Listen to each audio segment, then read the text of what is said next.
வணக்கம் நண்பர்களே. பண்டிகை நேரம் முகூர்த்த நாள்னாலே நம்ம திருச்செங்கோடு டிராபிக்ல வண்டி ஓட்டுறது ஒரு பெரிய போராட்டமாவே இருக்கு. பார்க்கிங் பண்ண இடம் இல்லாம ரோட்ல நடக்க கூட கஷ்டமா இருக்கு. இந்த பிரச்சனைக்கு ஒரு தீர்வு காண நம்ம நகராட்சி ஒரு முக்கியமான ஆலோசனை கூட்டத்தை நடத்தியிருக்காங்க. நகரமன்ற தலைவர் நளினி சுரேஷ் பாபு தலைமையில நடந்த இந்த ஆலோசனை கூட்டத்துல போலீஸ் அதிகாரிகள், வியாபாரிகள், சமூக ஆர்வலர்கள்னு பலரும் கலந்துகிட்டு அவங்க கருத்துக்களை சொன்னாங்க. இந்த கூட்டத்துல ஒரு முக்கியமான முடிவு எடுத்திருக்காங்க. இனிமேல் நடைபாதை வியாபாரிகள் கடை போடுறதுக்குன்னு பிரத்யேகமா 10 இடங்களை தேர்வு செஞ்சிருக்காங்க. அதாவது புது பஸ் ஸ்டாண்டு, உழவர் சந்தை, சந்தைப்பேட்டை, சேலம் ரோடு மாதிரியான இடங்கள்ல மட்டும்தான் இனி சாலையோர கடைகள் போட முடியும். அதே மாதிரி கவர்மெண்ட் ஆஸ்பத்திரி, அண்ணா சிலை, கோர்ட் வளாகம், கைலாசநாதர் கோயில் மாதிரியான முக்கியமான பகுதிகளில் வியாபாரம் செய்யக்கூடாதுன்னு தடை விதிச்சிருக்காங்க. கூட்டத்தில் பேசின போலீஸ் அதிகாரிகள் ரோட்ல இருக்கிற ஆக்கிரமிப்புகளை அகற்றினா தான் போக்குவரத்து சரி செய்ய முடியும்னு சொன்னாங்க. முறையான பார்க்கிங் வசதி இல்லாததுதான் நெரிசலுக்கு முக்கிய காரணம்னு பலரும் கோரிக்கை வச்சாங்க. மொத்தத்துல நம்ம திருச்செங்கோட்டை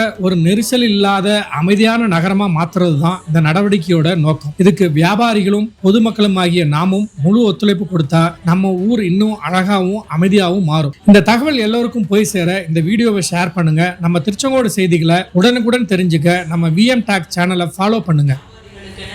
கடனுதவி எடுத்து கொடுத்து வருகிறார். அது போல இன்னைக்கு நம்ம நகரத்துல இந்த வியாபாரிகள் அவங்களுடைய பொருளாதாரமும் வாழ்வாதாரமும் உயரணும் அப்படின்ற அந்த நோக்கத்தோட நகரத்துக்கு